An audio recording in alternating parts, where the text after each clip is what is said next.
St. Clair Shores, Michigan, number 2, Ashley Romanowski. A freshman from Easley, South Carolina, number 4, Ashton Irby.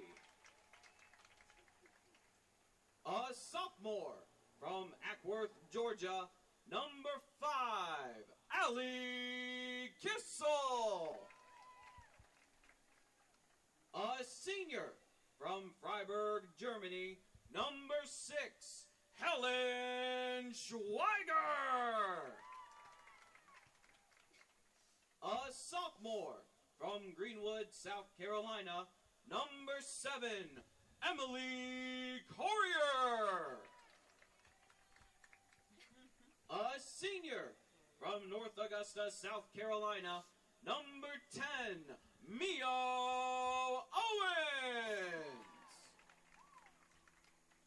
A senior from Seneca, South Carolina, number 11, Sarah Baldwin. A junior from Rochester, New York, number 12, Rachel Curtis. A sophomore from Naperville, Illinois, number 18, Mallory Butler. A freshman from Waldorf, Maryland, number 21, Joy Namath. And Warrior fans, taking the field with your women's soccer team tonight, please welcome the CASA Pride U14 girls. The Warriors are coached by Corey Morrell, who is assisted by Jennifer Lindau. We now ask that you will please stand and remove all hats for prayer and remain standing for the playing of our national anthem.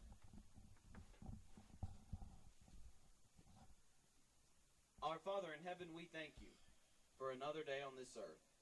We ask that you would keep all of these competitors safe and that everything done here would be for your glory.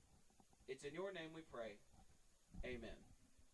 Singing tonight's national anthem, our women's soccer team's own, Katie Cook.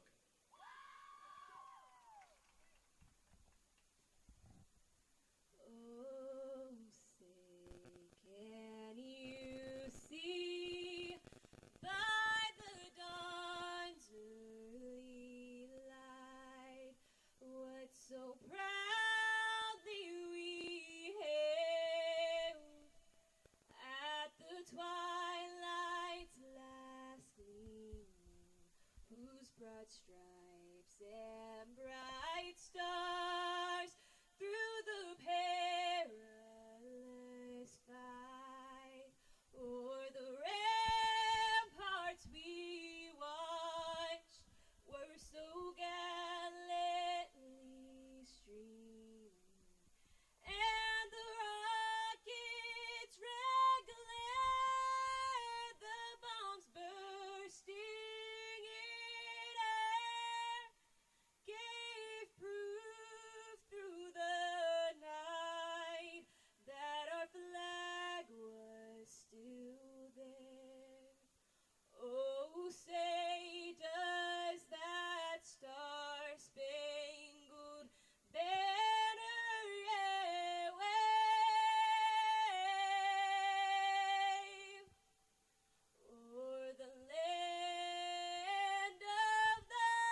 Good evening, Warrior Nation, and thank you for tuning in to another broadcast here on the SWU Sports Network. My name is Harley Staten, and we have got a midweek contest. This is actually a makeup game. Good evening, everyone. My name is Anna Marie Garrett, and I will be joining again this week along with Harley on the SWU Sports Network. So I'm actually pretty confused about what just happened. I don't even know what just happened. Like, maybe it was a restart? It was an own goal by a Toccoa Falls player. Oh, So that's good. we missed that to start the broadcast. This is as professional as it gets, folks. So while we were finished getting everything set up, apparently a Toccoa Falls player kicked the ball into their own goal. Obviously not on purpose, but it went off of their player. So that will be a own goal. The Warriors are on top 1-0, and we'll take whatever we can get it, honestly. Doesn't get easier than that, really. The best points are the points where the Warriors don't have to do anything. Correct. I say that across every sport. Makes the players' lives a little bit easier. So after starting off with some madness, let's actually take a look at the starting lineups this evening for the Screaming Eagles. In goal, Brooke Loggins, followed by Kari Ballard, Jessica Goff, Brianna Kozer, Kimberly Berry, Marisol Gutierrez, Aaron Ritchie, Rosie Knickerbocker, Michaela Priatko, Casey Cogshell, and Savannah Klingman.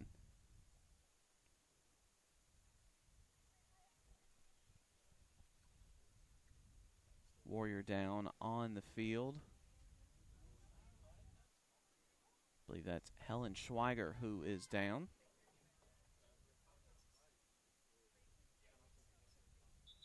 Clock stops.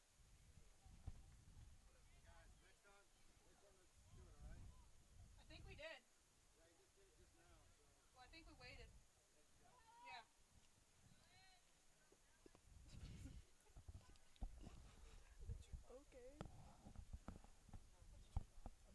So after the hard foul on Schweiger, we will see her with a free kick just a little ways outside of the box.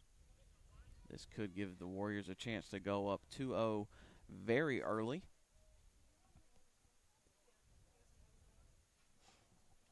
I think they're just waiting on the whistle from the ref right now.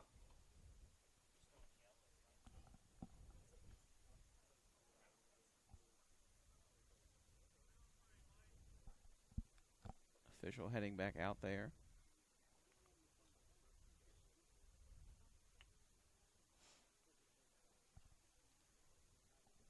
Making the wall move back another 2 big steps. SWU making sure they ask for those 10 yards. Ooh, beat Allie Kissel. Knocks it back over to Courier on the outside, looking to get it across the middle. That's going to land on the side of the net. So good chance for the Warriors right there. Didn't come away with any points. We'll see Brooke Loggins kick this one away. We still haven't even got to the Warriors lineup yet with all the madness going on right away. In goal for the Warriors tonight, sophomore Jen Golio.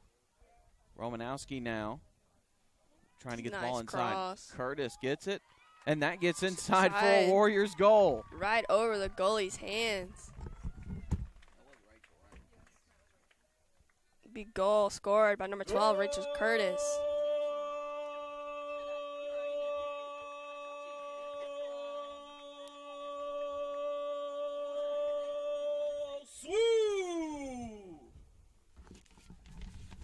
Goal by number 12, Rachel Curtis. That goal putting SWU up right now 2-0 early in the first half.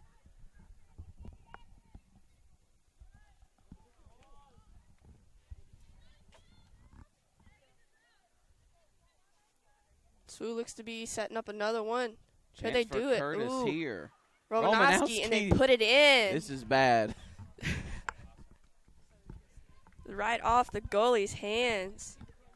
Romanowski just able just to tap it into the back of the net. Wow. Fortunately for the Screaming Eagles, offsides was called. So Loggins will clear this one away. The Warriors almost went up 3-0 with not even 3 whole minutes ticked off of the clock yet. Namist with a long shot here. May have been looking for Curtis on the near side. It was a good cross. She was just not able to kind of dip that down a little bit, but Warriors are coming out strong today.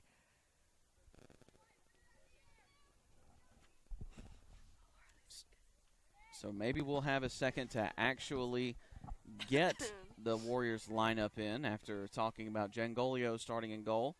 Warriors have junior Ashley Romanowski, freshman Ashton Irby, sophomore Allie Kissel, senior Helen Schweiger, sophomore Emily Corrier, senior Mio Owens, senior Sarah Baldwin, junior Rachel Curtis, sophomore Mallory Butler, and freshman Joy Namist. Warriors have already seen Rachel Curtis score a goal, Romanowski with a shot on goal, and a Screaming Eagles player scoring in the wrong goal. It's a very interesting tactic right now we're seeing from Toccoa Falls. So we're able to push it all the way back to Gengolio, and Toccoa just kind of stays on their side of the field, not wanting to give chase to that ball. I was about to say, there was absolutely was no nobody. pressure. Maybe because of those 2 goals, they're just trying to stay in and lock down and play some defense. I've never seen a team so concentrated. All 10 players in the field are in one area. That was a new one, even for me.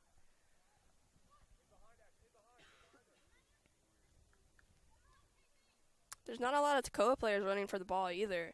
They're just kind of letting Swoo take control of this game.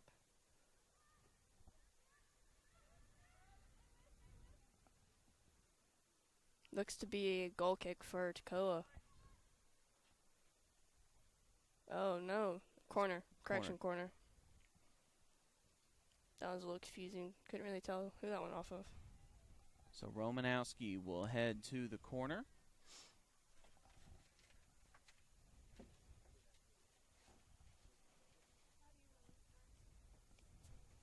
Kick is up.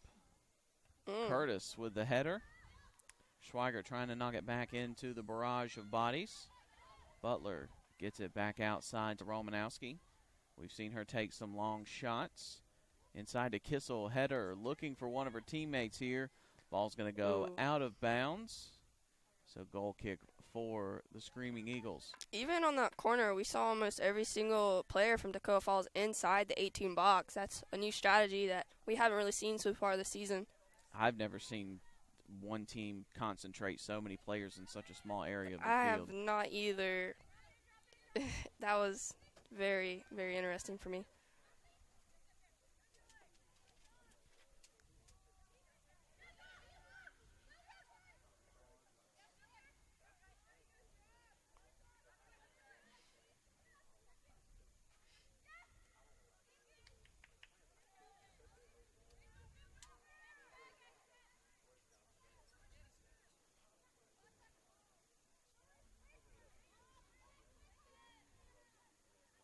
It's kind of hard to tell what formation Toccoa is actually running right now with them being so condensed.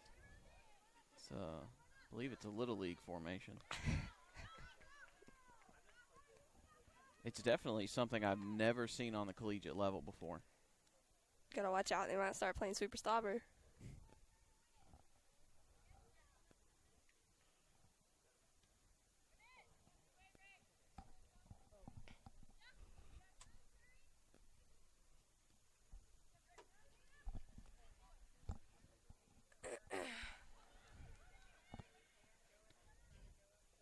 This is the deepest in Warrior territory I've seen the Eagles get to yet. Warriors take it away quickly. Even now, Toccoa's running the opposite direction from the ball. It's like they don't want to put any pressure on the Warriors whatsoever. Very passive aggressive defense for the Screaming Eagles. I mean, it's better than aggressive, so. That's true. We've actually seen in some of the games when teams switch up and start playing very aggressive against the Warriors, that's actually when they have success. Yeah. But when the Warriors are able to maintain the possession like they have today, it's just one good offensive possession after another.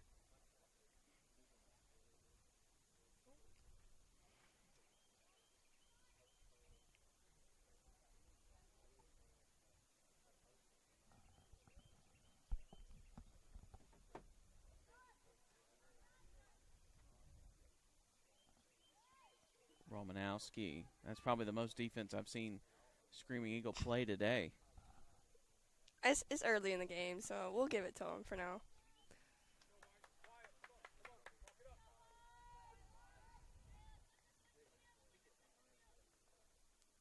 Kind of looks like a little league team. You know how they all just kind of run to the ball? All 11 are within one corner of the field. Long pass or shot taken by Namus. That's going to go out of bounds. I honestly feel from a player's perspective, Toccoa playing like this is going to hurt them in the long run because they're all swarming to one area and leaving big holes for the Warriors to be able to just come in and get crosses to other players that are hitting them holes. We've already seen it work so far for the Warriors. Romanowski with the corner. It's a little low, but ooh. This one might get in. Saved by a Toccoa Falls player. Stop. Clock for the stops. clock. Did that actually count as a goal? From here, it kind of looked like it was an own goal.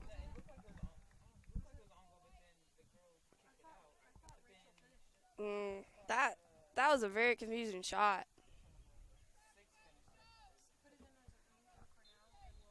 Definitely a lot of talk up here in the press box as to whether that was a SWU goal or an own goal, but from our angle, it looked like it kind of crossed the line and the defender tried to kick it out.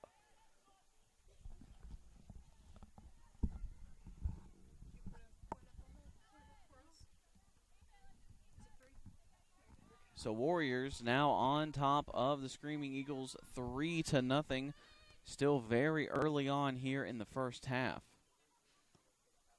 We'll try and get some confirmation on whether that was another goal by Curtis or if that was an own goal. And as soon as we figure out and get an actual word, we'll let you guys know.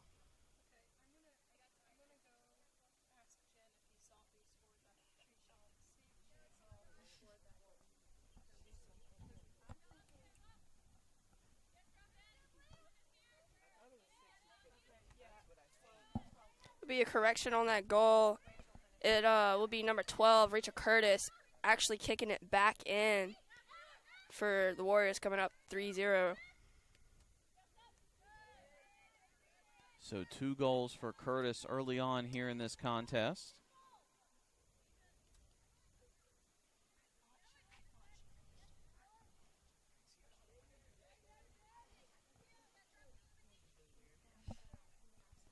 Definitely a crazy start here down at Childs Fields. Something you definitely don't see in Conference Carolinas play, but when you play the out-of-conference schools, you just sometimes you never know what you're going to get.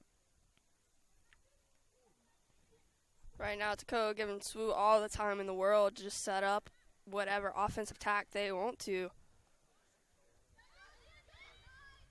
This game reminds me a lot of a men's game that happened last year where our men's team was playing Bob Jones. Yes, I remember that game. And they were up significantly at halftime. We even had one player with a hat trick before halftime. And that game actually didn't count and was never finished because of a lightning delay that lasted for so long. I believe that was Grant Kiker with the hat trick. I believe so. But yes, I remember because the girls were sitting inside. We were all trying to figure out when we were actually going to get to go home because of the lightning delay. Because it even affected our game as well. I want to say that I think that game may have been 5-0 at halftime before the lightning delay kicked in. It was a significant margin. Pretty sure if the game probably had have gone, it probably would have been a double-digit score at the end. Another Nice. chance here for the Warriors. Romanowski Little one-on-one taking a shot. That one's going to get in there. That's an easy goal for Romanowski, just being able to slide it right past the keeper. The keeper was already on the ground. Be a mistake on Toccoa Falls keeper right there. She's going to really wish she had waited a little bit more on that one. Swoo! Goal by number 2, Ashley Romanowski. 32:40 left in the first half, and SWU is already up 4-0. This is a very interesting start to this game.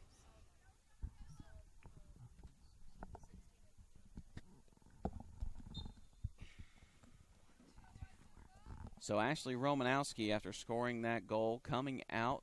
Freshman Michaela Latch coming into the game.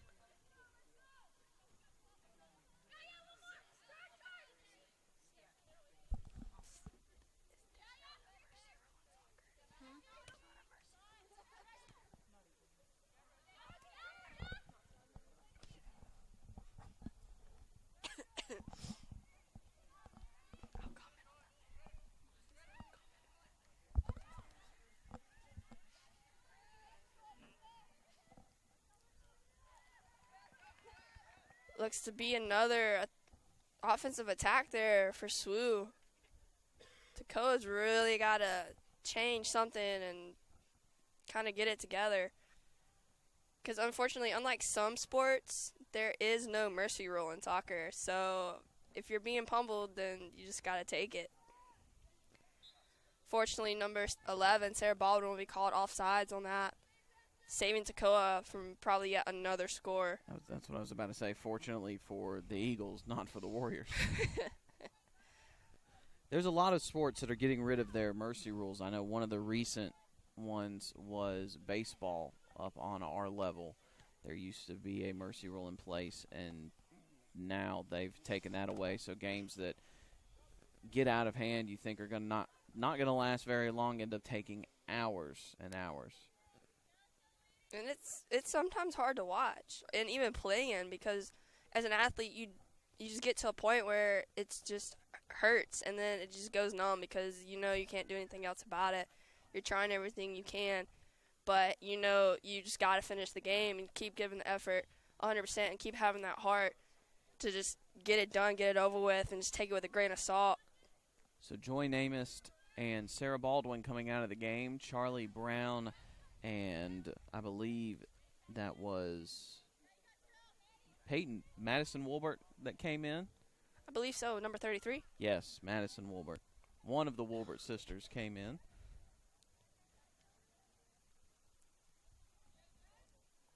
Starting to wonder if this pace continues for the game, if we'll see a lot of substitutions staying in full time for the Warriors.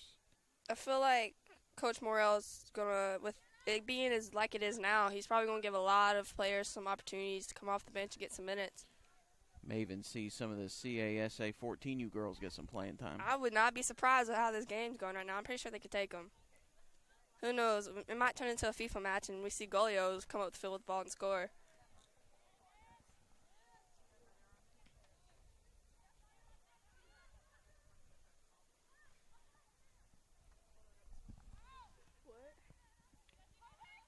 Attending tonight's game, head coach Corey Morrell's 14U team that he coaches, the CASA Pride, walking out onto the field with the Warriors during the national anthem, getting to take part in seeing what it's like to have the pregame ceremonies on the collegiate level.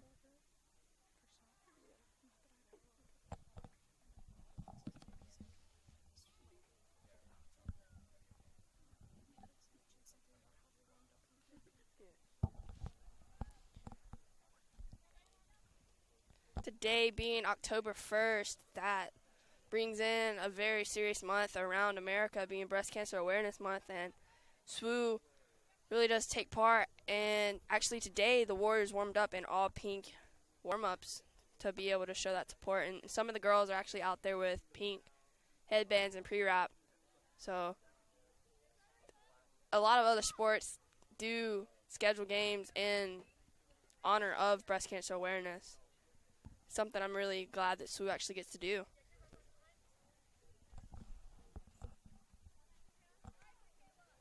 Good hustle there by number 13 for the Screaming Eagles, Michaela Priatko. Saved that ball from going out of bounds. That was a good juggling act. Maybe she can join the circus.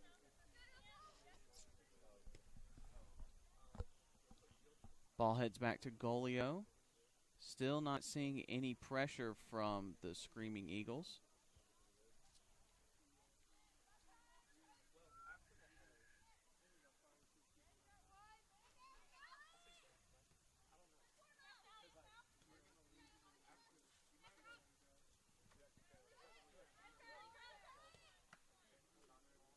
Ball goes right off a Screaming Eagles player.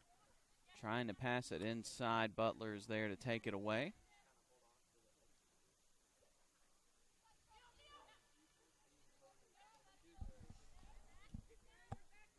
Again, you see Toccoa not putting pressure on Swoo. It's very confusing as a retired soccer player to not see that from a team.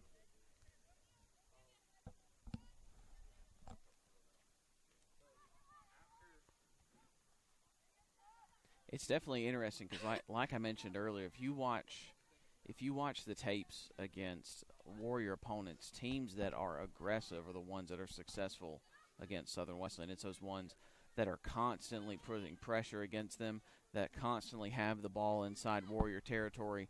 Those are the teams that are able to have success, able to get shots off, and those are the ones that we see come away with victories here at Childs Field. Chance here for the Screaming Eagles. Number 12, Rosie Knickerbocker with it. Ball is taken away. I believe that was the deepest I've seen the Screaming Eagles get. Throw in by Ballard coming.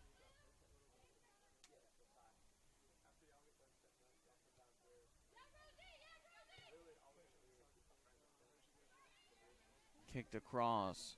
Attempted header by Marisol Gutierrez just misses. And here come the Warriors. Curtis, pass goes a little too far. Loggins will pick that one up. We'll see her kick this one away.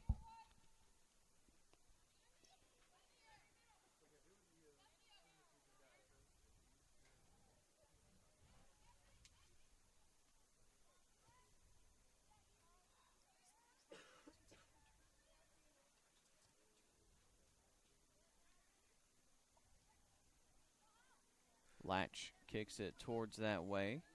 I believe she thought Curtis was breaking into the inside.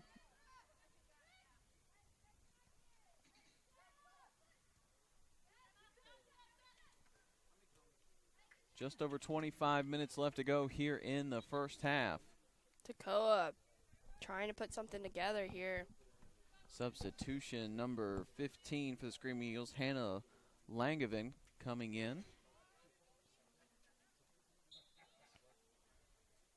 And for the Warriors, we've got Katie Cook coming in for Mallory Butler. Katie Cook is who sang the national anthem for us today. She's been generous to sing for us in every home game so far, and also when she's not able to sing for us up in Tysinger, we even have a recording of her playing. Chance here for the Screaming Eagles. Pass back inside, just misses her teammate. Chelsea Green is there and takes it away.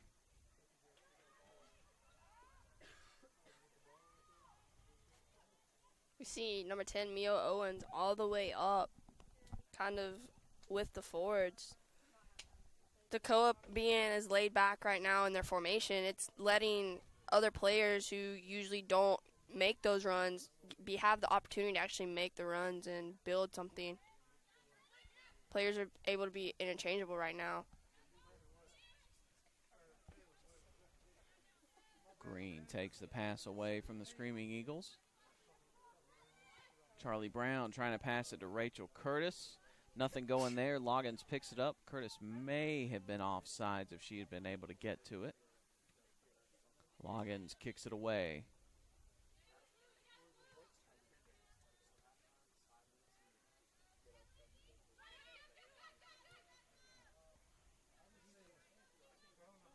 Warriors just playing relentless defense right now. We're going to see Amber Goss coming in for Mio Owens now.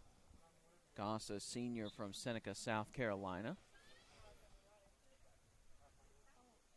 Throw in. Whistle blows.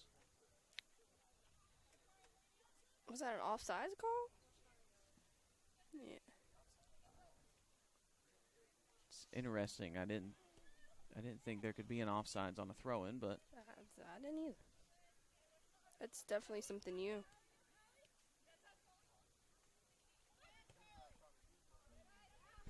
Charlie Brown a little bit too much on that one. Number 16, not able to get all the way up there. I see number 12, Rachel Curtis, giving chase for that ball and giving it, takes right a over. shot way high. Curtis trying to go for the hat trick before the first half is even done.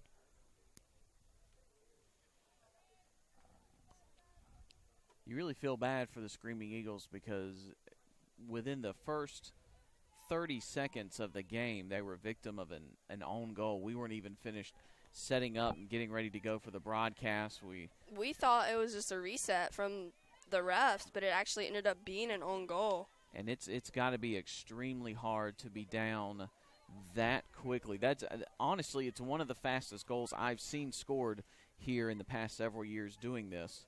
And it's got to take a lot of wind out of you to be down 1-0 under a minute into the game, and then the Warriors just took advantage of that, scored almost instantly. I think there was still 43 minutes left to go in the first half, and Warriors were up 2-0. It was very early on, and in those times, that's when you have to just ask yourself and dig into your heart and find that grit and find that determination to overcome that adversity and keep fighting, because you still have the remainder of the half and another 45-minute half after halftime. Caitlin coming in. She's ready for substitution. We're actually going to see, I believe this will be Nixon's first time playing at home this year.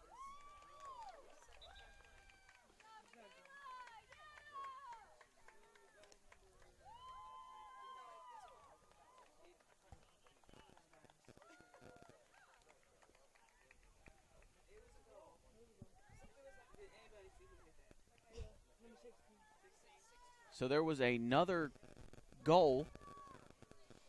Goal was by number 16, Michaela Latch. We were talking about Nixon coming in for the substitution. She'll do that now. So Jen Golio will head to the bench. Junior Caitlin Nixon from Brooksville, Florida.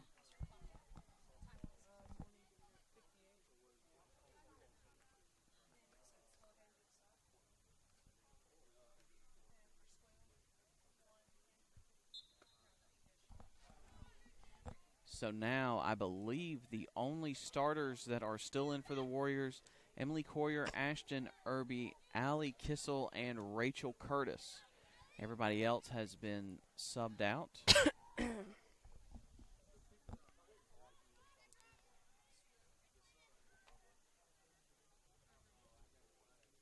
Coach Morrell looking to send 2 more substitutions up to the half line. Be number 13, Lacey Chastain. And Peyton Woolbert, the other Woolbert sister. I've got to imagine they'll be taking the place of, if I had to guess, I would say Allie Kissel and Rachel Curtis. But there's also a chance one could be going in for Courier as well.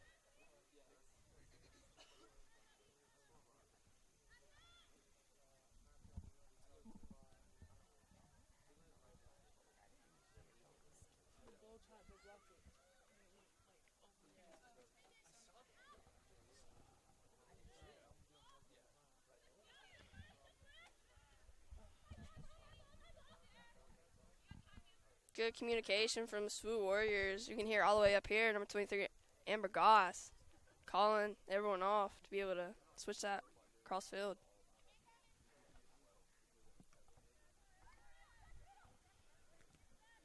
So a very impressive first half for the Warriors as they are on top 5-0. And the first half isn't over yet.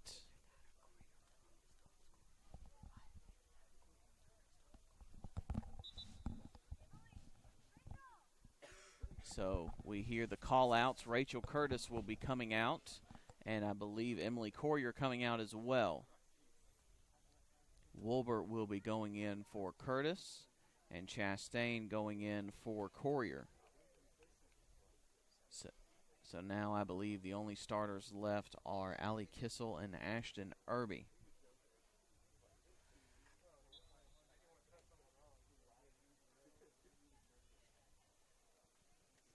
Curtis exits the game with 2 goals on the day. 2 from Curtis, 1 from Latch, 1 from Romanowski, and 1 that was an own goal by the Screaming Eagles. And a rule for first half is if you come out substitution-wise, you have to sit until second half. But during the second half, you can switch players in and out as much as you please. So we may see some of these starters coming back in the second half for the Warriors. Still got... Nice switch of the field by number 4, Ashton Irby. Katie Cook trying to keep that one from going out of bounds. Isn't successful. Throw in. Goss is there to keep it away. Screaming Eagles able to pick it back up. Pass inside. Nixon's going to be there to pick it up. Number 9, Kimberly Berry, gave charge to that one. That was the Eagles' best offensive possession so far in the game. That's the deepest they have been. So that might be something that could help them get there again. They use it as kind of fuel. Saw them actually spread the team out a little more than normal during that possession. Brown with a long kick. Not sure who she was looking for there, but Loggins will pick it up for the Screaming Eagles. From here, it kind of looks like Toccoa's playing kind of a box because their midfielders and their back line is so close together. Still 17 minutes left to go here in the first half.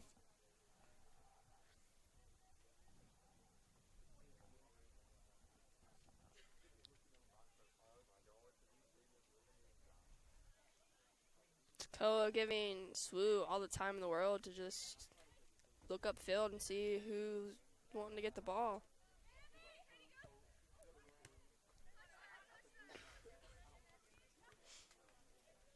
This is actually a makeup game. This game was originally supposed to be played last week on Wednesday, but due to the severe weather in the area, Warriors were unable to play, so making it up today. Warriors really needing a win. I think this will definitely give them a nice boost heading into Conference Carolinas play next week. Warriors will have a week off before they take on the Emmanuel College.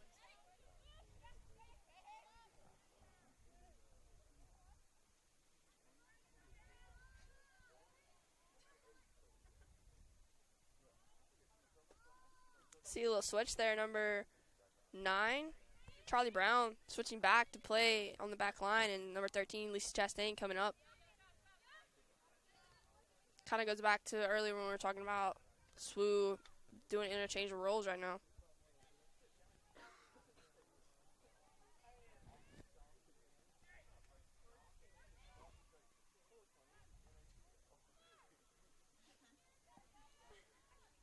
Actually misspoke about the date earlier on our brochure. It still says that this game is taking place on Wednesday, and I fell for that one. It's actually Monday, so the Warriors actually only have a day in between this and facing the Emmanuel Lions.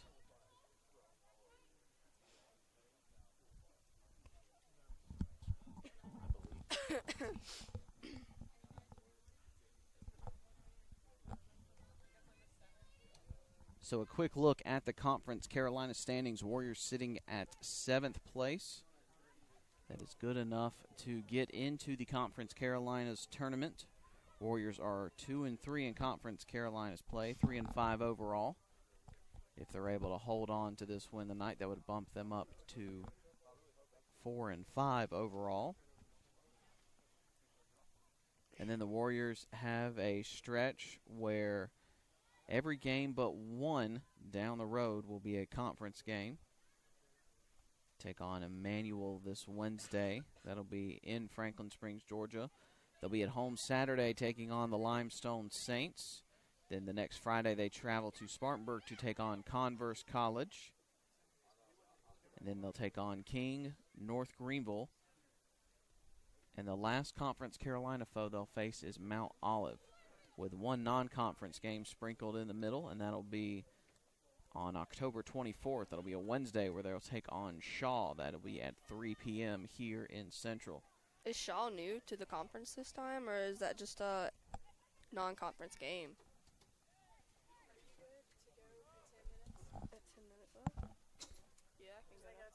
Fortunately for the Warriors, they've got today, and then they travel to Franklin Springs, Georgia. Then they are back home. Then they'll travel to Spartanburg and Bristol, and then they will actually end the season with 3 straight home games. So hopefully the Warriors are able to pull out some wins there, get a good spot in the Conference Carolina standing, and take some momentum into the postseason.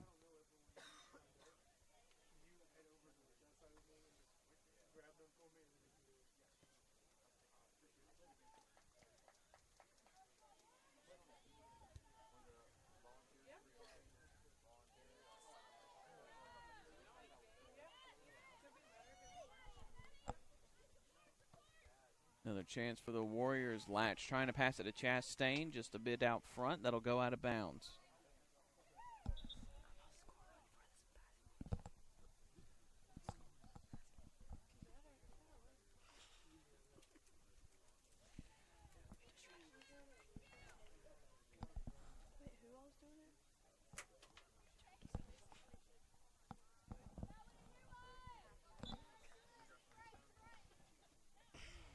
Loggins will kick that one away. Latch with a header. That's going to roll right back to Loggins.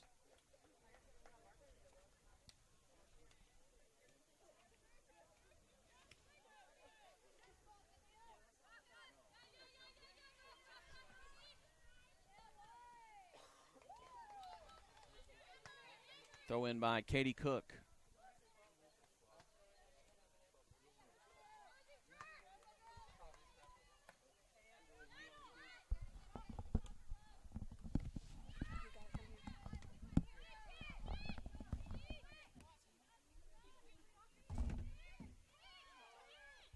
So now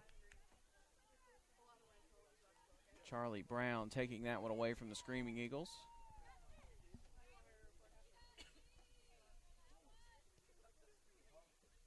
Other play-by-play analyst Anna Marie Garrett actually departing from the booth here.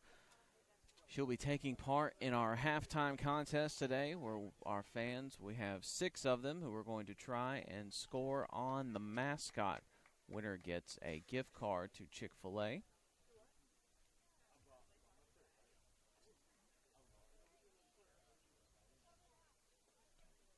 So we may not have live audio for that, but we will be able to show you the video.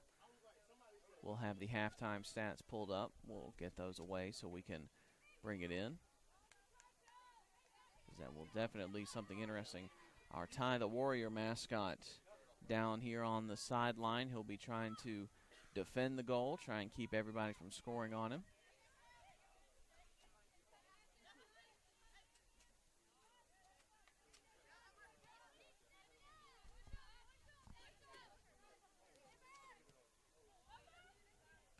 Deep pass by Goss, looking for Chastain.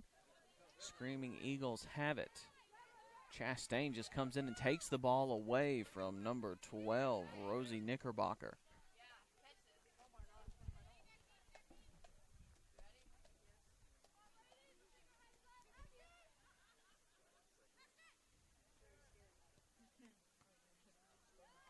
Good deflection there by the Screaming Eagles. Able to catch Warriors off guard. Brown able to come in. Has to put her whole body go for that ball. Ball is knocked back to Loggins.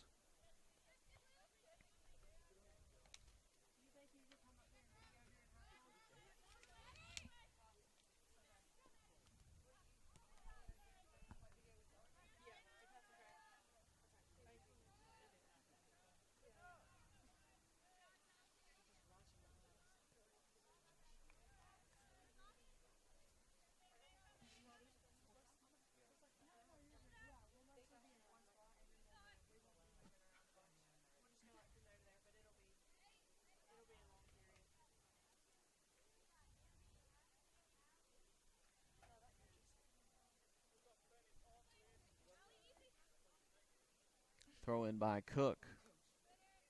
One of the Woolbert sisters fighting for it. Number 33, that's Madison. Out of bounds, another throw in by Cook. This time she'll go the alternate way. Throws it back to Goss. Kicks it over to Nixon. We'll see the Warriors change the sides of the field.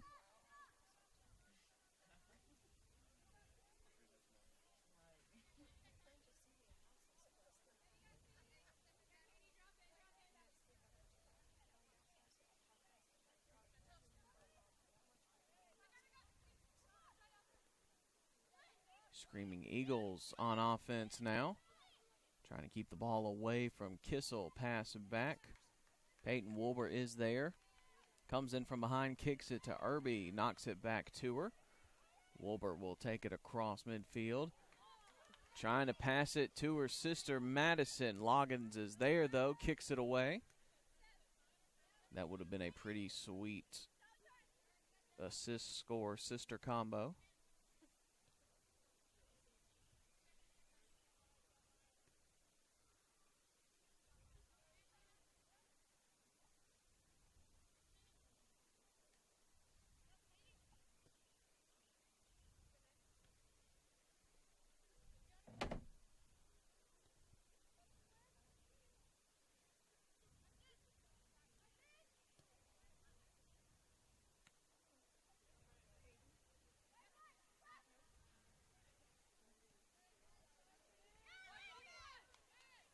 Pass inside.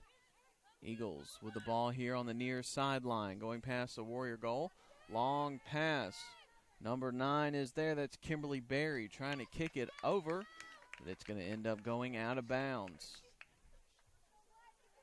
So here we go, the Screaming Eagles with a chance.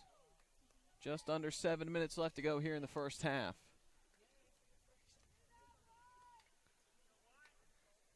Number 9, Barry, is going to stay in the corner. We'll see her with the corner.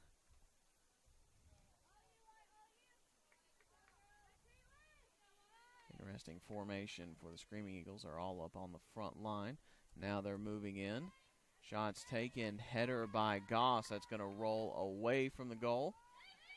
Eagles still have it. Missed pass. That's going to go past midfield. Screaming Eagles are just going to have to kick it back to Loggins.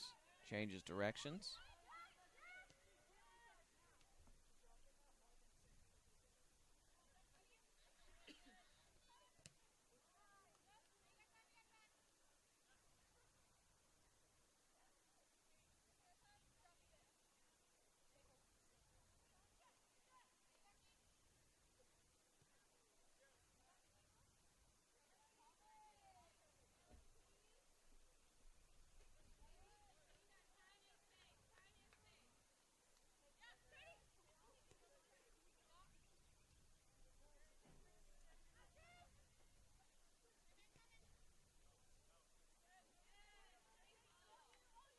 Chance here for Woolbert. Ball's going to go out of bounds. It'll still belong to the Warriors.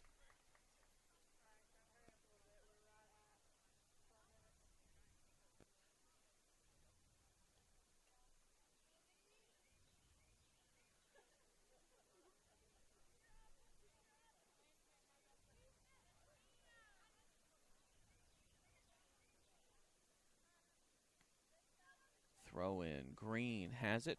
Takes the shot. Loggins is there, able to pull that one out right out of the sky for the save. Good defensive stop there for the Screaming Eagles.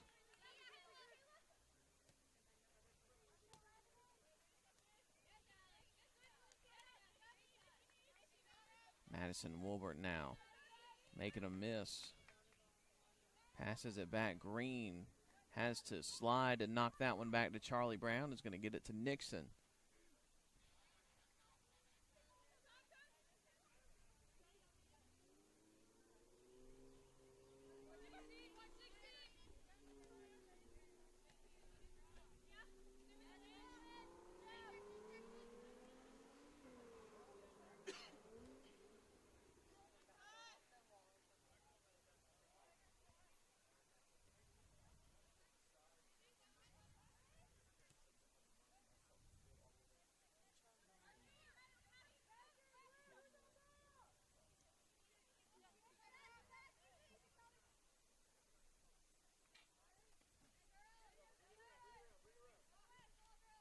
Just over 3.5 left to go here in the first half.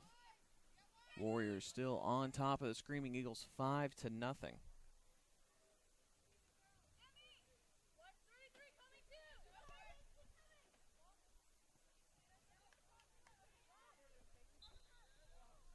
Offsides called against Peyton Wolbert.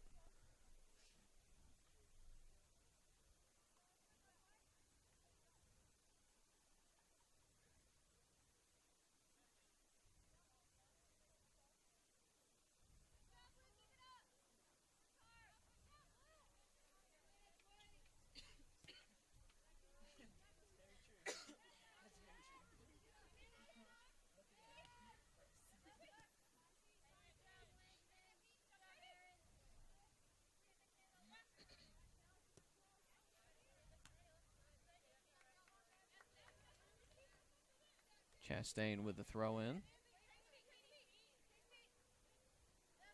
Tosses it back to Goss.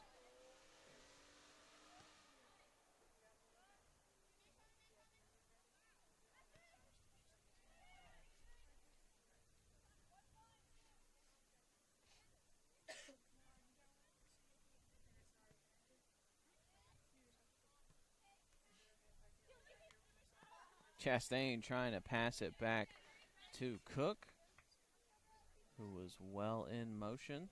Ball went way behind her. Substitution coming in, number 9, Kimberly Berry coming out. Mabel Kirchmar coming in.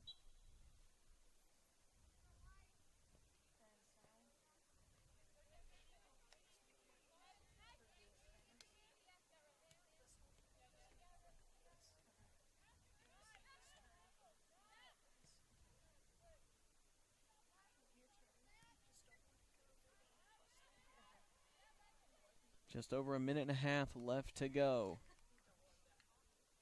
Ball is heading out of bounds.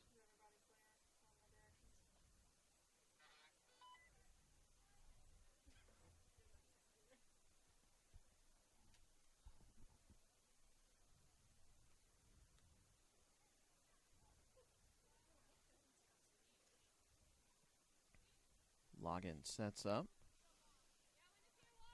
Kicks this one away as we are approaching the 1 minute mark. 1 minute left to play. So the final 60 seconds here at Childs Field.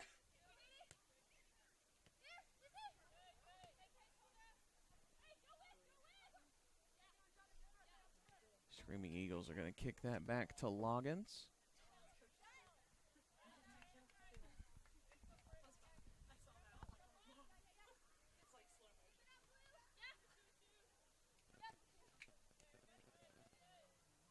Wolbert comes in. Charlie Brown will have it. I think we'll see the Warriors dribble it out here. Long pass. 15 left to go. 10, 9, 8, 7, 6, 5, 4, 3, 2, 1. So that will do it for the first half here at Childs Field. It was all Warriors here to start the game. Warriors started off in just a short amount of time, jumped on top of the Screaming Eagles thanks to an own goal. Then the Warriors had a goal scored by Rachel Curtis. She would go on to score another goal here in the first half. We would also have a goal scored by Michaela Latch and one by Ashley Romanowski. So 4 goals scored by the Warriors, 1 own goal by the Screaming Eagles, and that is where we are at halftime. So we are going to take a quick break here on the SWU Sports Network. We are going to leave the video rolling for you as we have our halftime contest where we will have our score on the mascot night. We'll have participants trying to score on Ty the Warrior. This is my boy, co-host JT, and So now we will take it down to the field. We'll see Key Robinson and JT Noller trying to get our participants ready for the contest. So we will see you in just a few minutes after the halftime show and just right at the end of halftime. We'll break down the first half and let you know the starters for half number 2.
Welcome back, everyone, to the SWU Sports Network. If you tuned in to our halftime contest, you saw quite the show where we had several contestants and the contest going down to the wire, finally having a winner with PK kicks against Ty the mascot. It's hot down there on that field. So back in the action here in the second half, Warriors on top of the Screaming Eagles, 5-0 after a crazy good first half by the Warriors / unlucky half by the Eagles. Namus now trying to give the Warriors a chance. There's another goal for the Warriors. That's Sarah Baldwin. Woo. Puts the Warriors up 6-0 early in the second half.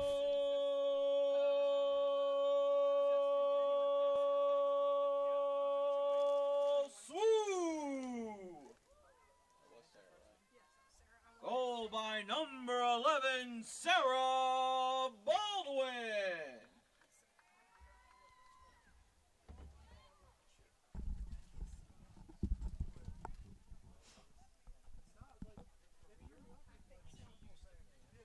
So there we go. Now it is 6-0. A quick start for the Warriors. Sarah Baldwin getting her first goal of the season. Another chance for the Warriors here. Baldwin chasing after that one deep in Screaming Eagle territory. So That will be Sarah Baldwin's career first goal here at SWU. So she was able to get a goal in her senior season. So now her goal will put the Warriors up 6-0. All of the original starters are back in except for the goalie. Caitlin Nixon is still back for the Warriors. Jen Golio started the game. Nixon came in about halfway through the first half.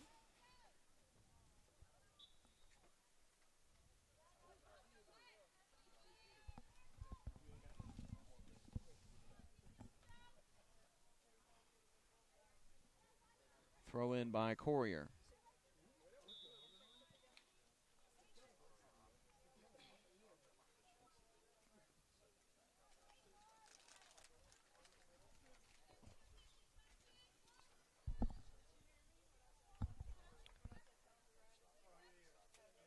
Allie Kissel will be the one to take the free kick for Southern Wesleyan here. It's a good position. Oh. Emily Courier passing off to Allie, and Allie will cross it into the 18. But Toccoa able to step in and kind of clear it upfield. But SWU will still remain in possession of the ball. Mascot Ty the Warrior heading to the locker room in shame after getting scored upon in the halftime contest.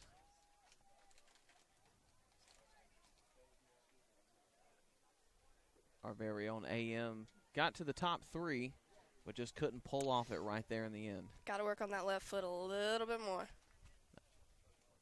You got knocked out. That was the round where you were kicking with your non-dominant foot, right? Correct. So that's a tough round to, I mean, anybody could get knocked out of that round. It's just almost luck at that point. Sarah Baldwin trying to add another goal, but it's going to go out of bounds. Trying to double her career total for the Warriors.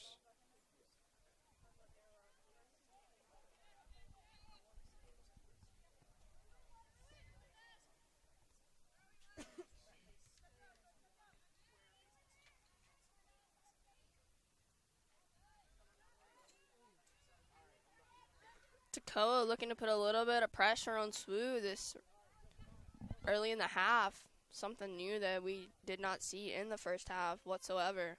Actually having some people past midfield, putting pressure on the back line.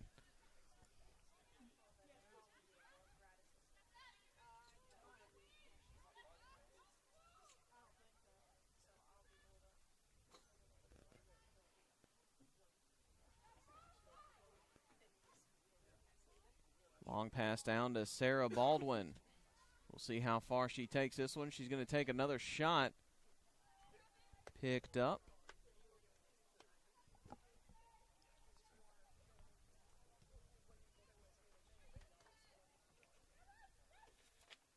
So after the save by Loggins, Screaming Eagles trying to get something going.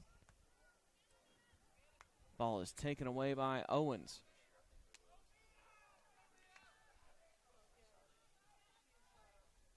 Logan's going to come in, pick that one up before Romanowski is able to come in possession with it.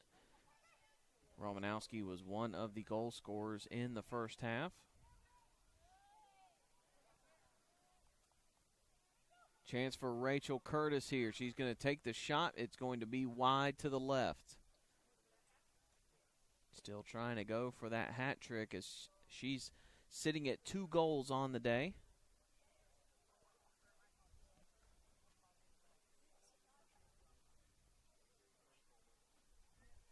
I think this is the first time all season that the Warrior back line has been past midfield.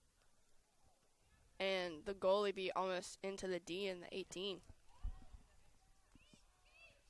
Ball gets away from Romanowski. Loggins will pick it up. Quite an interesting first half for the Warriors, where we had the first minute of the game an own goal scored by the Screaming Eagles, putting the Warriors up 1-0. Then Rachel Curtis scoring, Ashley Romanowski scoring, Rachel Curtis scoring again. Hard to tell from in the booth. We thought it was another own goal. After going back and seeing it, it turns out that it was a goal by Rachel. And then we had Michaela Latch score a goal, and everyone up here in the press box thought the play was blown dead before the ball was even kicked. They said it counted, so that put the Warriors up 5-0. And then to start the second half here, Sarah Baldwin getting her first career goal. Baldwin passing this one down. Swoo definitely having numbers on this attack right here. Chance for Curtis. Takes it. Good save by Loggins. Curtis fighting for that hat trick. Good shot there, but it was just a great defensive play by the sophomore from Clarkersville, Georgia, Brooke Loggins. Able to get a hand on that one. And then Romanowski came in trying to save it, but ends up going out of bounds.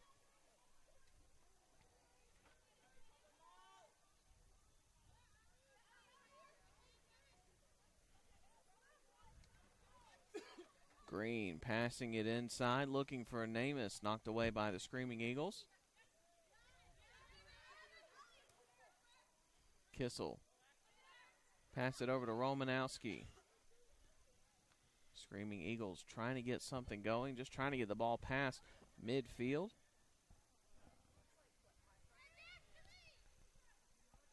Trying to pass it to an outside teammate, goes right to Sarah Baldwin. We'll see number 18, Mallory Butler, come out and switch it back to number 10, Mio Owens. Long pass by Owens, intercepted by Farmer for the Screaming Eagles.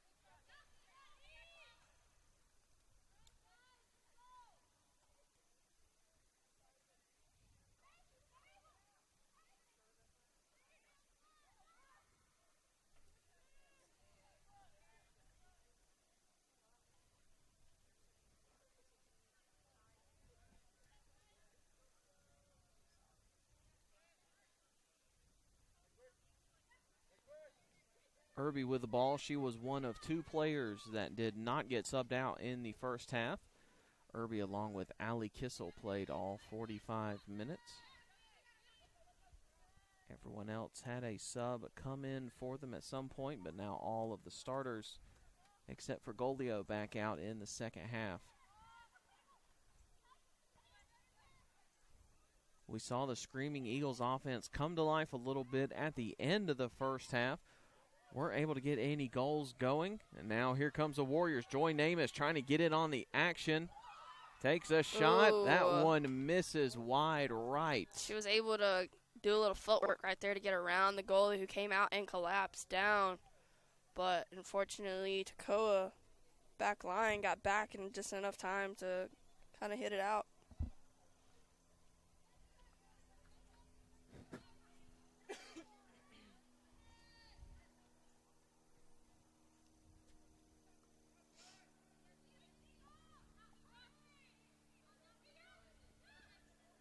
Definitely seen a little bit more urgency here from Toccoa in this second half.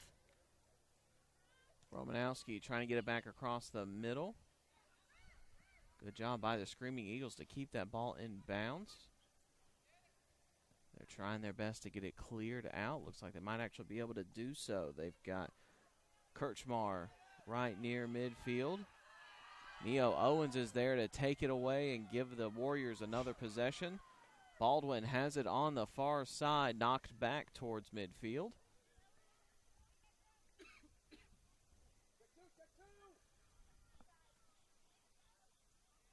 Owens going to knock it back to Irby. Long pass down to Courier. Didn't get the leg on it she wanted to. Courier has to come up and get that one. Warriors initially changed direction. Irby with a pass down the middle. Baldwin is there, but the Screaming Eagles putting some pressure on, playing much better defense here in the second half.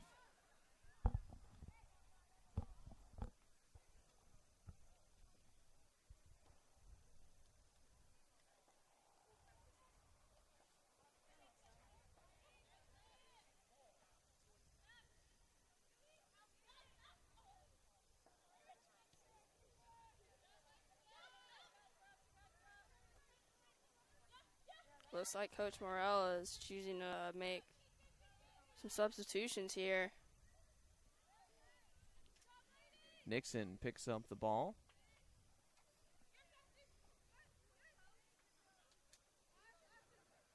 Irby passing it down to Courier. Cross midfield to Namus. We are going to see a host of substitutions coming in. Charlie Brown, Michaela Latch, Madison Wolbert, Amber Goss, and Katie Cook awaiting to come in the game. So we'll see almost half the Warriors team come out next time we have a stoppage.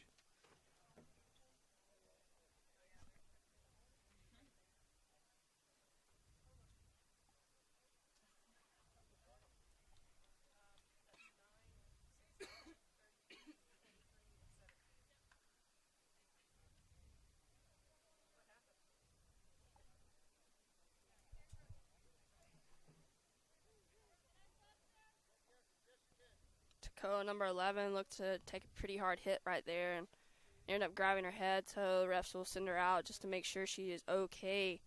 And our training staff will take a look.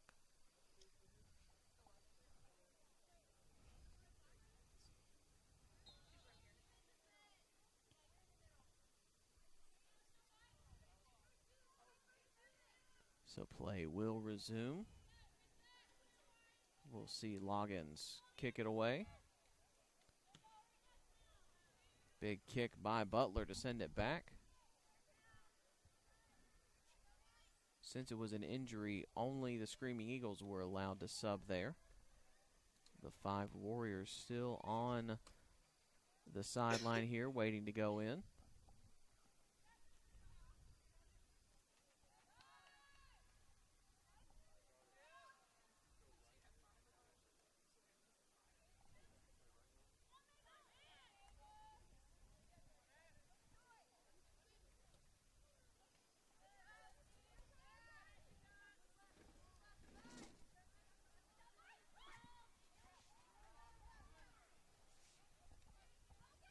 Chance here for the Screaming Eagles. Miscommunication, ball gets away from them. Closest they've gotten to the goal this half.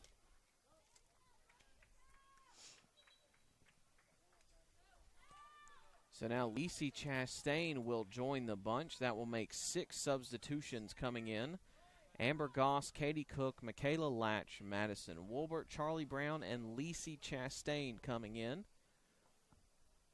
We'll see Rachel Curtis, Joy Namus, Mallory Butler, Mio Owens, Emily Courier, and Sarah Baldwin come off the field.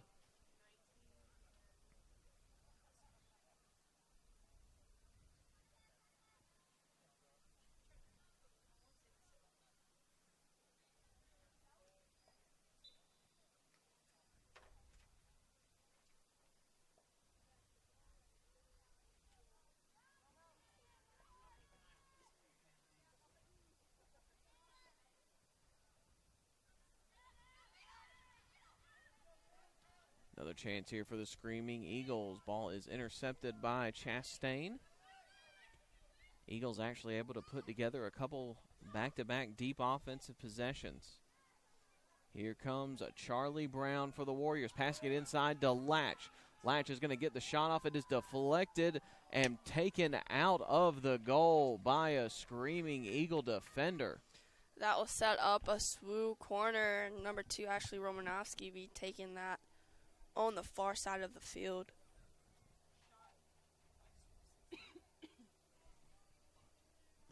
I can't see exactly who that was that deflected that one. I believe it's number 15, Hannah Langevin. But I'm not 100% positive. I can't see the number on her jersey. That was an impressive save there by her. That's going to be a header that will get in for the Warriors. Chelsea Green. I'm pretty sure that's her career first. Goal!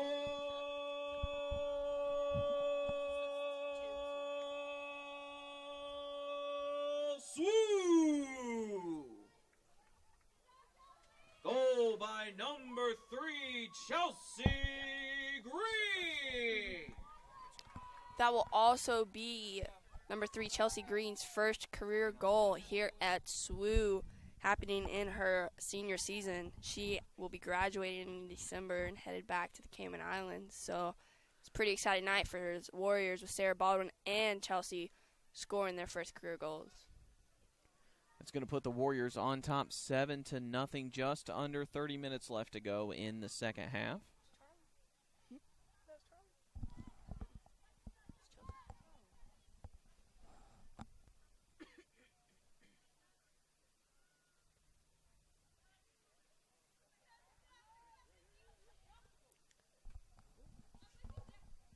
Peyton Wilbur on the sideline now. She'll be subbing in momentarily.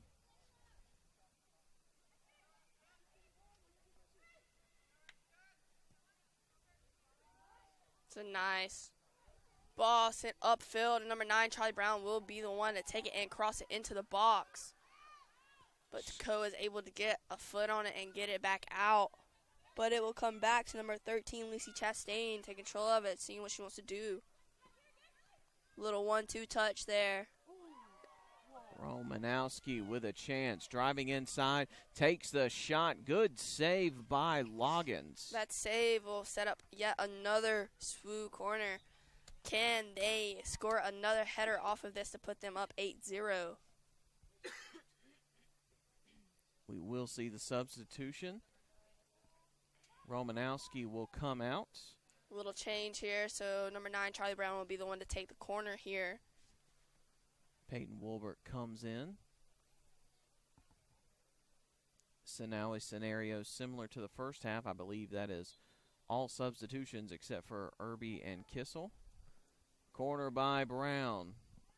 That's just going to eke right through everybody. Katie Cook's going to pop this ball in the air. Brown trying to fight for it. It's going to get out of bounds. Last kicked by a Screaming Eagle. That will set up another SWU throw-in, putting them deep in their Toccoa's territory. Good solid throw-in right here. It's great positioning. Little miscommunication there. Result in a Toccoa throw-in. So actually, I was wrong earlier about who had that great deflection. That's actually number 13, Michaela Priatko, who saved that Warrior goal a little bit ago. Speaking of Priatko, she comes up to get the ball. Katie Cook is there to take it away.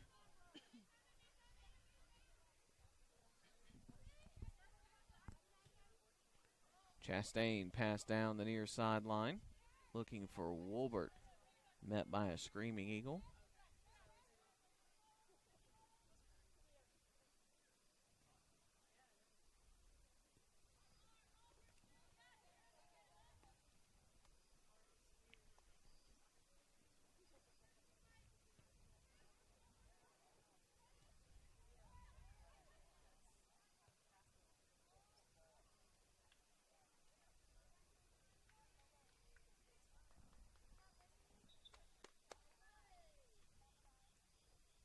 Just want to give yet another quick shout out to SWU Women's Basketball coming out and helping tonight with the ball. With this being a makeup game, they weren't originally scheduled to work tonight on a Monday, but the original workers from last week's game actually was able to come out and help tonight. So one good thing about SWU is we all pitch in to help each other out. And originally the halftime contest was also scheduled for last week, able to get our Warrior athletes to participate in that as well. Chance here for Wolbert on the far sideline. She'll send it up line to number 17, Katie Cook, who will cross it in to number 5, Allie Kissel. Warriors change sides of the field. Chastain passing it down to Charlie Brown. Back to Chastain, intercepted by Ballard for the Screaming Eagles.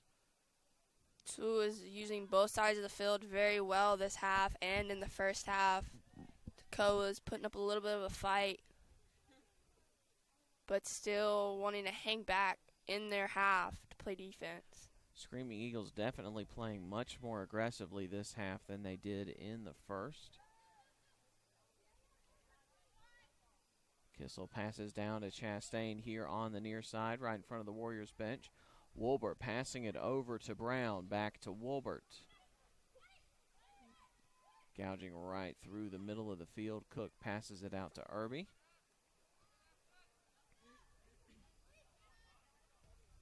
Under 25 minutes left to go here in the second half. Warriors on top, 7-0.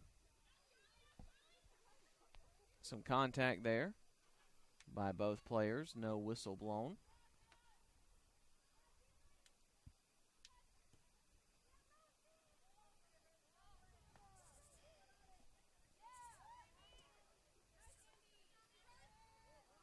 Charlie Brown tripped up by the ball there. Luckily, she was able to gain her footing. Thought she may have landed on her leg awkwardly for a second. Seems to be all right.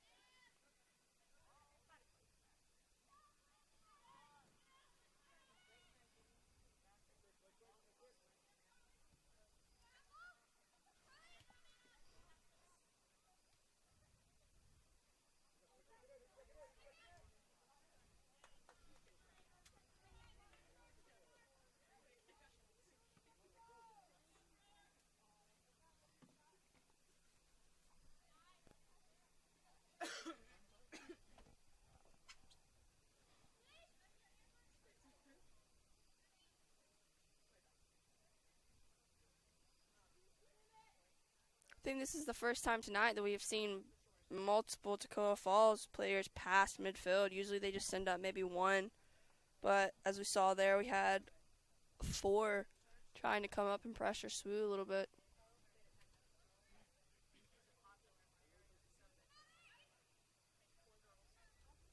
Wolbert weaving in and out of bodies. She's all by herself here on the near side, trying to pass back across to Latch. Brown's going to come away with it. Not sure if that was a shot or a pass attempt, but either way it's going to go out of bounds. So we will see Loggins come in and clear it away.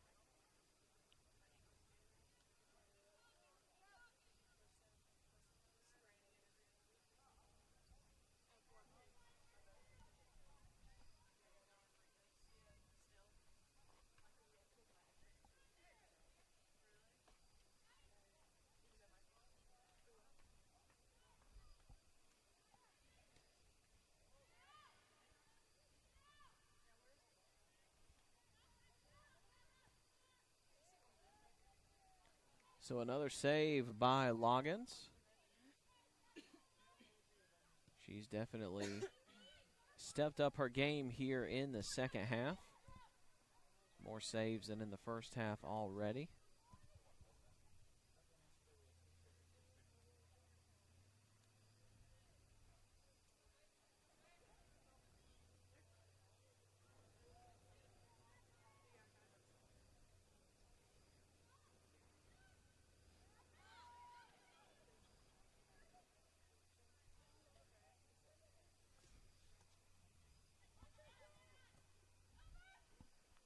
Cleared back past midfield by Amber Goss.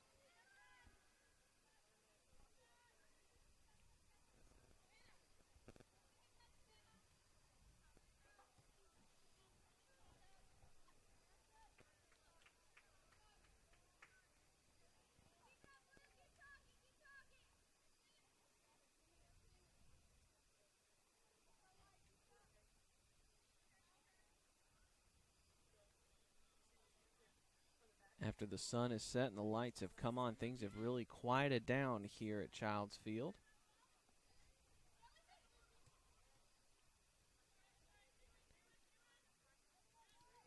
Wolbert passes inside to Latch. Back outside to Wolbert, keeps it from going out of bounds. Pass it back inside. Green was almost had a chance there. Irby's going to take the shot, and that's going to be a deep ball in for Ashton Irby. A nice shot right there from Ashton. Goal!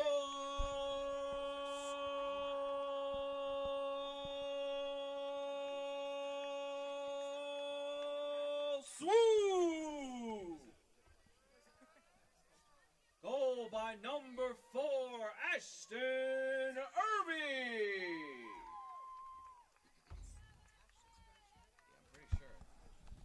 That will be yet another first career goal tonight. Number 4, Ashton Irby, scoring her first career goal here at SWU in her freshman season.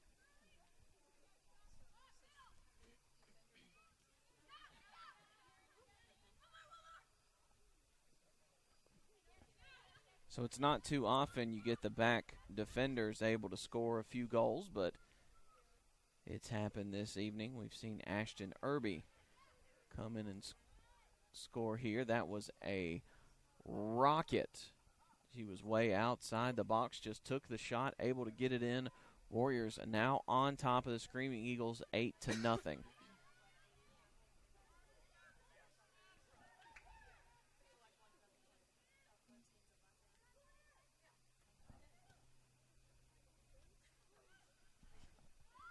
There's still 19-20 left in this second half. Right now, Toccoa has just got to keep fighting and keep playing through it.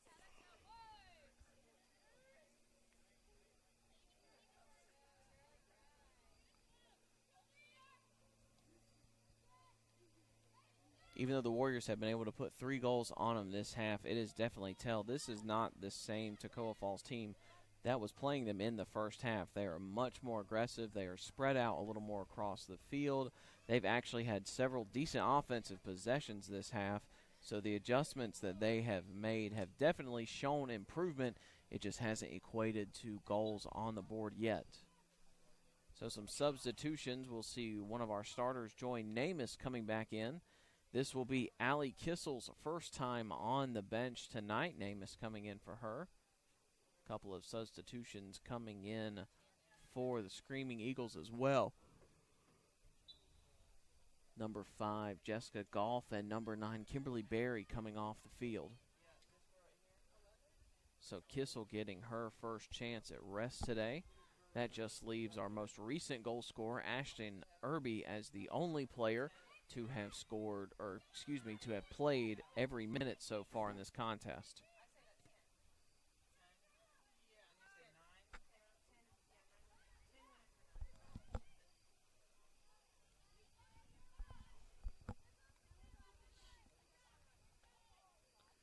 Nixon will pick the ball up after pressure from Rosie Knickerbocker.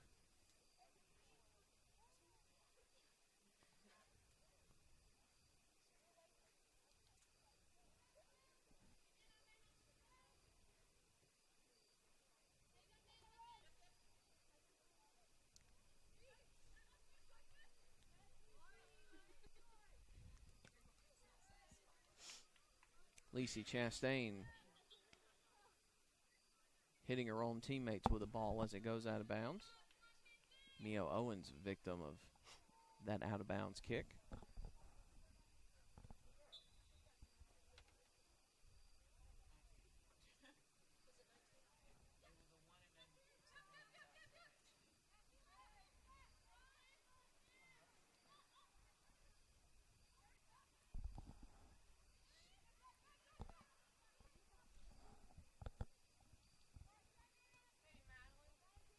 Nixon kicks the ball. Katie Cook gets it past midfield to one of the Woolbert sisters.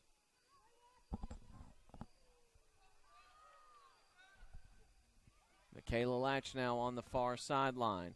We'll see her kick it across the middle, deflected away by the Screaming Eagles.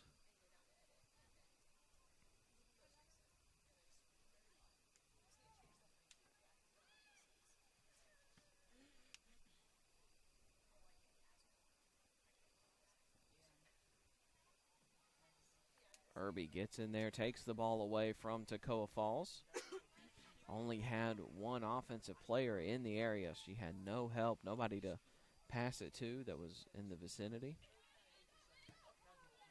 Good deflection by number 33 for the Warriors, Madison Woolbert.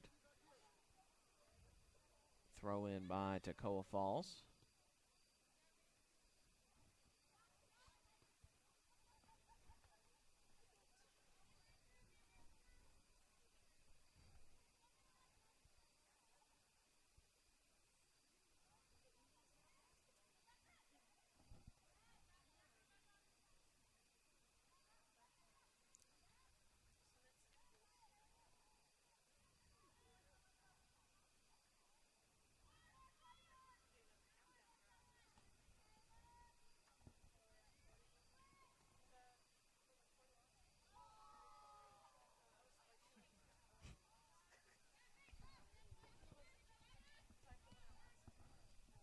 Eagles will kick it back to Loggins. Reset. And a accidental pooch kick by Ballard will send it out of bounds. Throw in for Chastain by the Warriors. Pooch kick. That's a new one. It's more of a American football term versus soccer football term, but it was kind of the same concept of what happened there right on the sideline.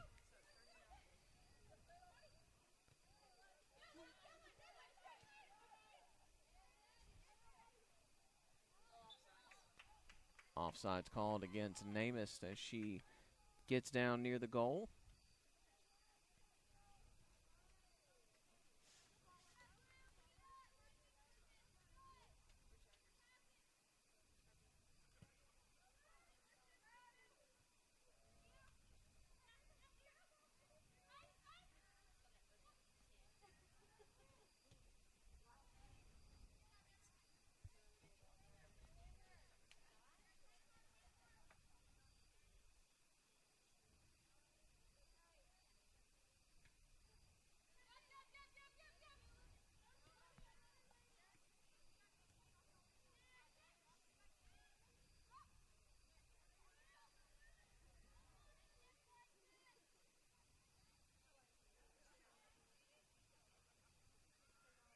Long kick back to Loggins. We see this half Toccoa really moving the ball a little bit more than the first half.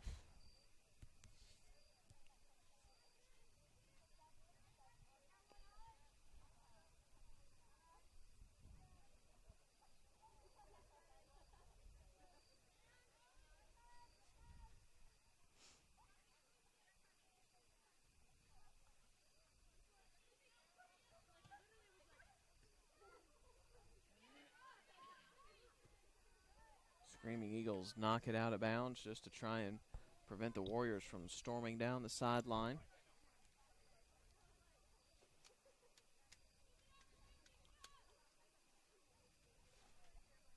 .12:30 remaining in the second half.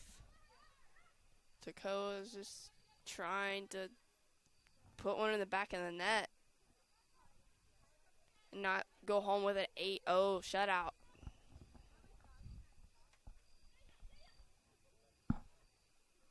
Definitely seems like we've seen two different Toccoa Falls teams tonight.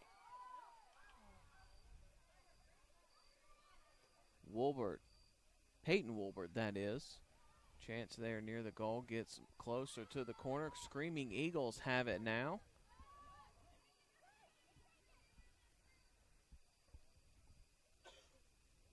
One thing that has really struck me this game, and even though the Screaming Eagles are playing a lot better in the second half, the Warriors just seem so much more faster than Toccoa Falls. It's almost like they're playing on two different speeds.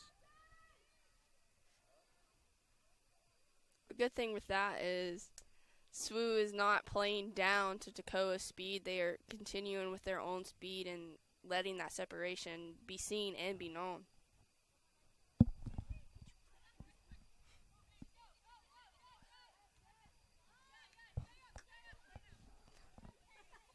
Kick down the near side. Chance here for the Screaming Eagles.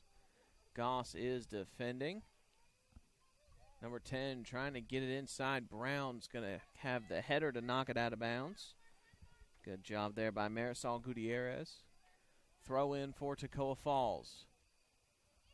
Pass back, trying to get it across the middle. Goss is there to kick it away. Fighting for the ball. They may get their first shot here, but Irby able to clear it back to Namist right near the midfield circle. Joy just taking it herself. Eagles able to get to it before she gets to the box.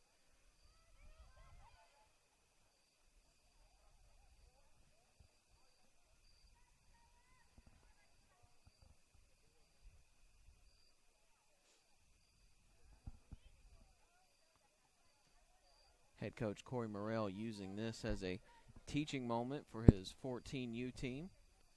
Down there instructing them, sitting on the bench, walking them through all the different scenarios they've seen in this game. Who knows, maybe one day one of those girls sitting down there might actually be on the field playing for Coach Morrell if he is still coaching in the later years to come.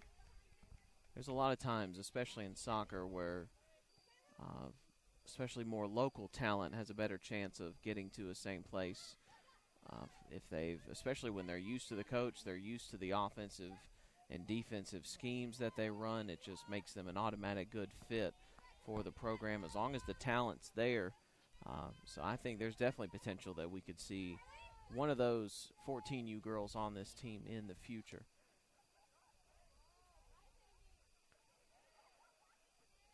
Not something that's as prevalent in soccer as in other sports, especially on the high school level, where in some of the upstate counties we see all the way from rec ball to middle school to high school, the coaches coordinate, they all run the same type of offenses, same type of defenses, so when the players move from rec to middle school to high school, they're already adjusted. There's no learning different things, it's just adding more advance to it. We see a lot of prominent high school football programs in the upstate practicing that, and I'm sure the same would go for soccer. If you know the coach, you know the plays, the formations, you're just going to be a better fit right from the get-go, and it's less of a learning curve if you've been with the same coach for an extended period of time. But soccer being as cross-country and international as it is, we don't see a lot of local people always going to local teams. SWU's been fortunate to have several. We've got someone from Seneca, someone from Anderson, from Easley, another Seneca, Greenwood, Easley. So Warriors fortunate with lots of local talent here in the upstate.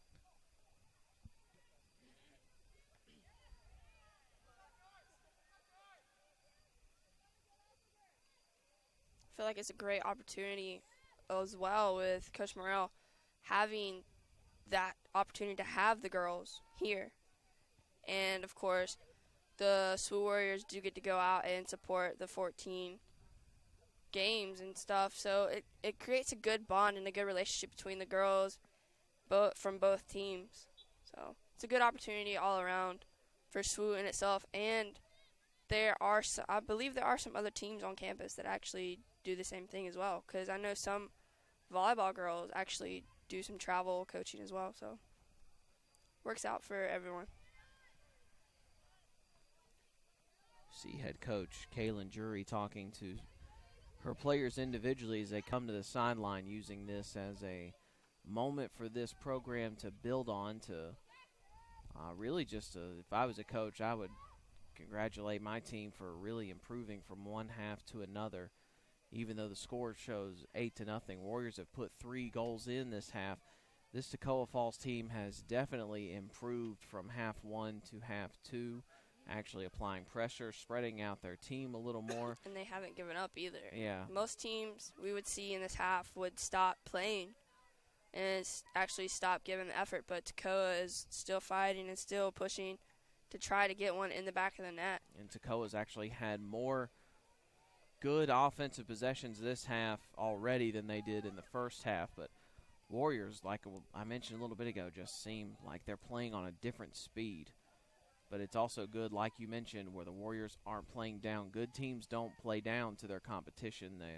They play up when they are the down, and they don't let the down teams affect them and hinder their performance. So good job for the Warriors. This could easily be what a lot of people call a trap game, where Warriors could come in and play down and end up losing this game. But good job for Coach Morrell to prepare the team to continue to play on a high level, even when it feels like the game is put away, given that 5.5 minutes are left. Warriors are still fighting. We may even see another goal scored here at Childs Field before this is all said and done. The line ref will be calling an offsides on SWU.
See Toccoa here trying to put a little bit something together, trying to go on an offensive run. Number 3 shooting up line, but Amber Goss able to step in. Irby's going to clear that one back past midfield. Amber Goss has always been a strong defender for the Warriors. Namus trying to apply pressure. Loggins will kick it away. But here comes one of the Wolbert sisters. That's Peyton. Loggins will kick it away again.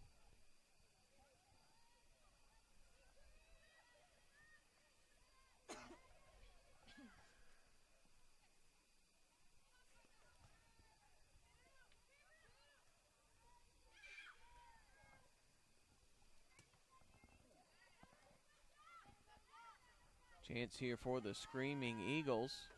Trying to pass it inside, but deflected by Irby, whom we've seen this season has been a strong backline defender for the Warriors in her freshman season.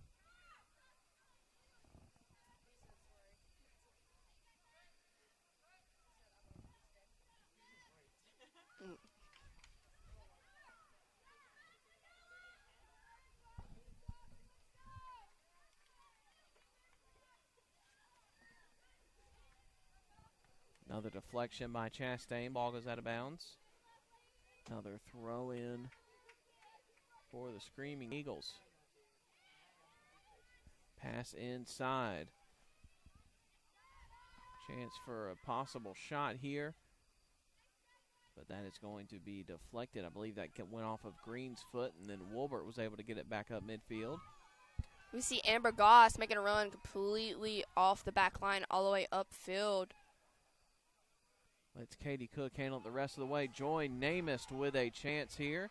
She's going to take the shot. That And gets in finds for the back of Warriors. net. That is putting SWU up 9-0. Is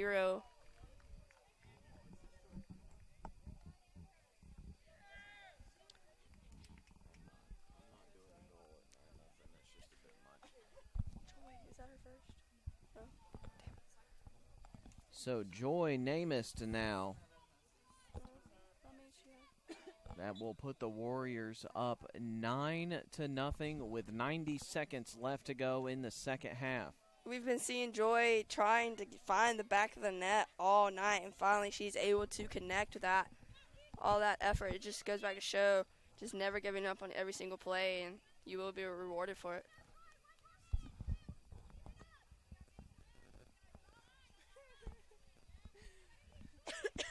So for Namath, I believe that is her 4th goal of the season.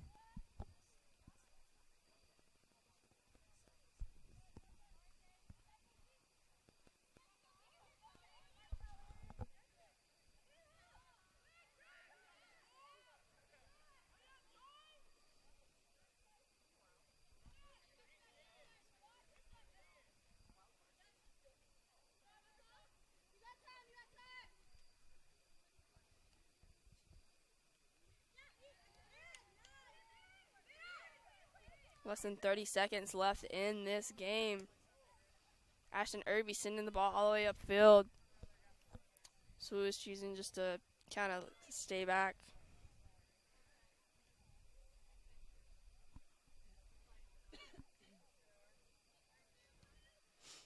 Ten, 9, 8, 7, 6, 5, 4, 3, 2, 1. And that will be game here at Childs Field. SWU Warriors taking the win 9-0 against Toccoa Falls. Warriors come out just with the only way I can describe the first half of that game is crazy. Starting off with the own goal, just not even a minute into the game, and then the number of Warriors that scored today is unreal. Starting off was Rachel Curtis, and then Rachel Curtis scored another goal, and then we had Ashley Romanowski, followed by Michaela Latch, and that was all for the first half. So then you go to the second half, we have Chelsea Green, we have Sarah Baldwin, we have Joy Namath, and we also had Ashton Irby. So we had 7 different goal scorers for the Warriors today. I don't have the stats in front of me to see, but if I had to guess, that would be some sort of record for number of individuals who scored for the Warriors in a day. Rachel Curtis led the way with 2. 6 other players chimed in with 1, and then Toccoa Falls adding an own goal that ended up making it a 9-0 contest here in our midweek matchup, or actually beginning of the week matchup. But nonetheless, the Warriors excited. This will give them their second win in their last 5 contests. And anytime you can win a game 9-0, I think that's a good morale booster for the team. Most definitely, and I know Toccoa, you just got to give them props on that one for not giving up and finding that determination to just keep on fighting, even though it did get ugly, but they just continued.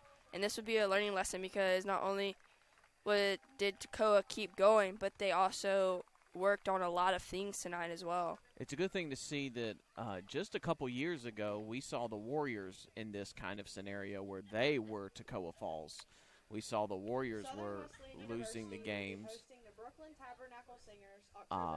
We saw the Warriors losing games by 7 and 8 goals, but Corey Morrell has really stuck to his formula. He's continued to recruit top athletes, and now the Warriors right near 500 in the thick of the Conference Carolinas race. Looking ahead on the schedule on Wednesday, Warriors traveling down to Franklin Springs, Georgia to take on the Emmanuel Lions. That'll be at 5 p.m. Warriors looking to get to 500 in Conference Carolina, sitting at 2-3, and after tonight's win, 4-5 on the schedule. So if we had to say anything to the Toccoa Falls Screaming Eagles, just to keep your heads up, learn from these games. Warriors were just there a couple years ago, and now they are able to compete in all of their games and are even competing in Conference Carolinas. So for all of us here in the press box and all of us here on the SWU Sports Network, for myself, Harley Staten, and A.M. Garrett, we're signing off here at Childs Field. Warriors take the victory 9-0 against the Screaming Eagles.